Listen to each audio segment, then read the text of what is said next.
Hello and welcome to N-Scale Friday. I'm John and today we have a locomotive from Atlas that I'm pretty excited about. So let's head over to the workbench and take a look.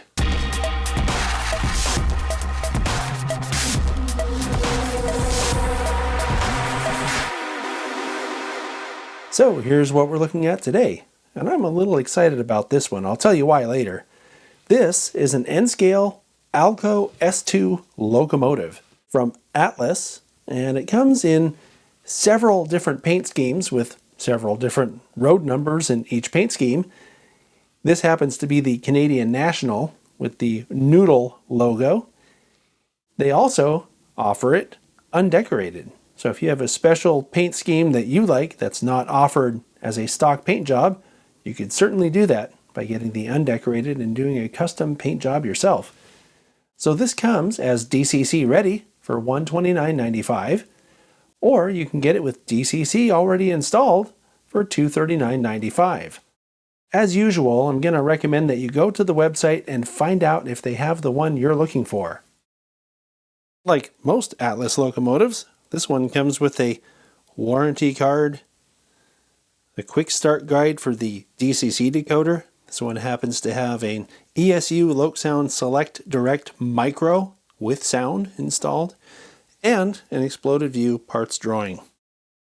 I've scrutinized the paint and markings on this model and found it to be superb. One of the really cool things that I noticed right off the bat, well, two things. One is how heavy it is, and the other thing I noticed was how fine the handrails are. Usually on N-scale models like this, the handrails look really out of scale, but that's not the case on this one.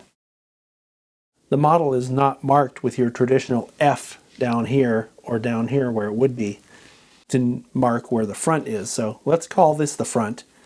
And I do want to point out on the front that there's a uncoupling lever in addition to very finely rendered handrails.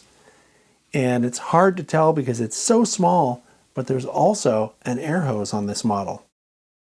If you look real closely, there's a little air hose right there. And that's why I wanted to show you this side of the front. Something I noticed when I was scrutinizing the paint earlier is how good these numbers have in here. It's a number board, I guess. Look. And then, well, we'll look at the top in a second, but the detail in the top of this is also really good. All the details molded, right? Like this radiator grill, but it all looks really good on this model. And taking a quick look at the back of the locomotive, you can see there's fine handrails and there's an uncoupling lever here and there's an air hose on the other side of the coupler there. Just a really good looking model. Looking at the top of the model, you can see that it's molded detail like here. And one of the things that I noticed as I'm handling this model is that it's cool to the touch. The whole chassis is die-cast metal, so it actually has some pretty good weight to it. I'm expecting it will be a pretty good puller compared to what you'd expect out of a switcher.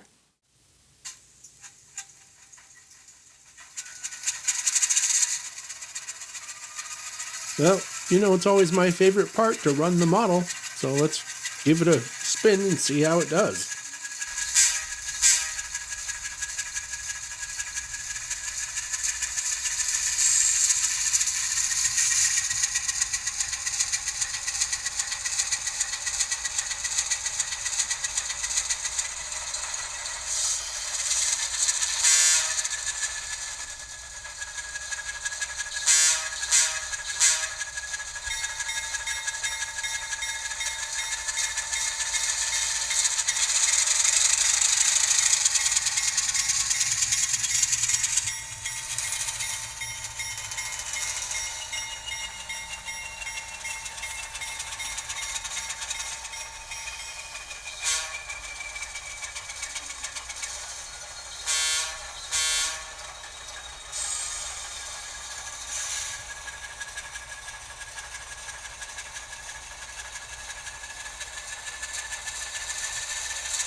I'm going to take a closer look at the light here. This is your headlight.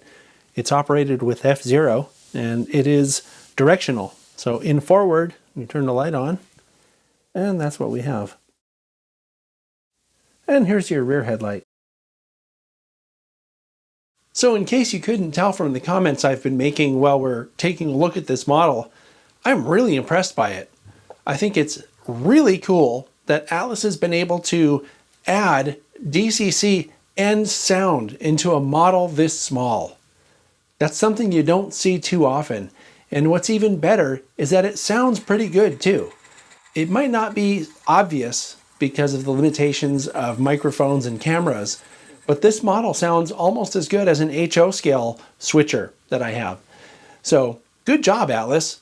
I'm looking forward to seeing more small models like this with DCC and sound. Thanks for watching. I'll see you next time.